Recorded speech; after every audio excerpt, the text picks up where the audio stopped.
What's up everyone, and welcome back for another recipe. I hope everyone is having a spooktacular October. I have some fresh apples from apple picking this month that I need to use up, so I wanted to create a recipe for you guys using those because I know a lot of people get into the same situation. So for today we're going to make a caramel apple protein cookie. This is going to be a very easy recipe to make. We're going to get started by preheating the oven to 325 degrees and get to mixing everything in our bowl here. Now to make these cookies high in protein, I'm gonna be using my MTS Machine Whey in pumpkin pie, but if you don't have the pumpkin pie, I'm sorry. But you guys can use substitutes like vanilla ice cream or American apple pie would both be great in this recipe. So to get started, we'll start right with our protein, and I'm gonna add 1 full scoop, which ends up being 32 grams, and that's gonna give us a full 25 grams of protein and not add too much fat to it either, because this protein is only 2.5 grams of fat in a scoop, which I love because it's so super creamy if you just use it like a protein shake, but it's great for baking as well. Base of the cookies, I'm gonna use a combination of just Quaker Quick Oats and flour. So I like to use both just because the oats give it that hearty, oaty taste and texture, as well as some good nutrition. So we're gonna add a 1/2 cup-ish of oats. And then for flour, you guys can use whatever flour you like. I just happen to have this huge bag of white whole wheat flour, but I would prefer wheat flour, but use what you guys want. We're gonna add 1 full cup of the flour. And if you choose to not use the oats or only use oats, vice versa, you're just gonna wanna add a total of 1.5 cups. However you get there will be just fine. Next for sweetener, I'm going to use my Splenda brown sugar. You guys can use regular brown sugar if you want. I just really like the sweetness of this. It's very intense. So I'm going to use just 1/2 of a tablespoon. Add that for sweetness. That should be all we need between the pumpkin protein. That's gonna give it a nice sweetness in itself. Last dry ingredient is gonna be our leavening agent, which for today is gonna be the baking soda that helps our cookies rise. And I'm gonna use 1/2 of a teaspoon. And what you're seeing me use is 1/4 of a teaspoon, so we're gonna add 2 of those. At this point, just take your fork and go ahead and mix up and make sure your dry ingredients are mixed up really well before we go ahead and add the wet ingredients. Dry ingredients are mixed. Next, we're gonna get into the wet ingredients. That word's disgusting. We're gonna start with pure vanilla extract. It smells so good. You need to have baking vanilla on hand. We're gonna add a full tablespoon of baking vanilla.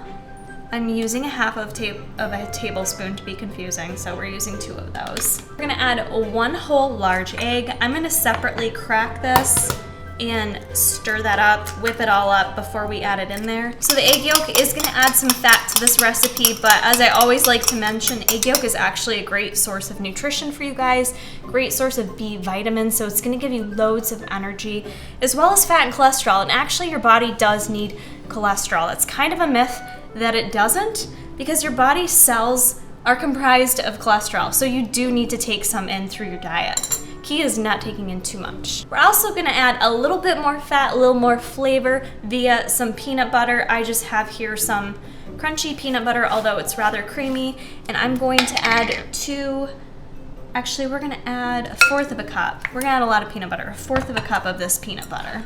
We're gonna add a little bit of salt because I forgot to add that before. And for the great part, our apples. I went ahead and I already chopped up 2 apples. They're about medium-sized apples. Go ahead and peel them if you want and chop them up in little tiny bits.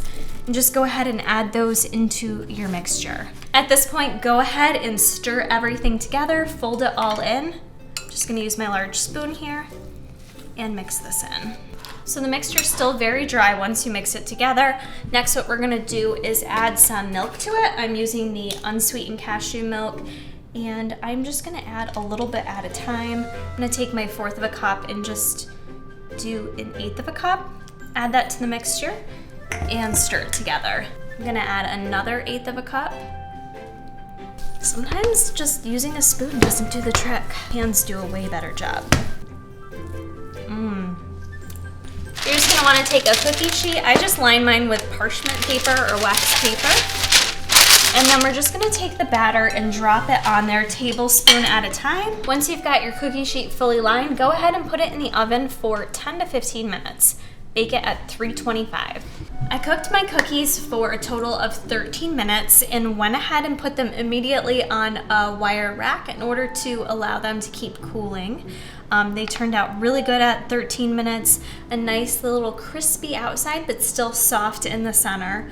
So what's missing? We still have to add the caramel to it. So I'm gonna do that by these little delights, these little treats that taste like heaven. Sea salt caramel baking chips. I think they may be a seasonal item, but if you can find them, you need to get them. They are so delicious. They truly taste like caramel and sea salt. I went ahead and took 2 servings of those, which ends up being 2 tablespoons. And I'm gonna go ahead and just melt this in the microwave for a little bit, and then we're gonna drizzle it on top for our caramel topping. If you find that your chocolate chips or whatever chips you end up using for the drizzle, if it's too thick to pour, you can thin it out by adding just a little teaspoon or 1/4 teaspoon of coconut oil. Makes it a little bit thinner.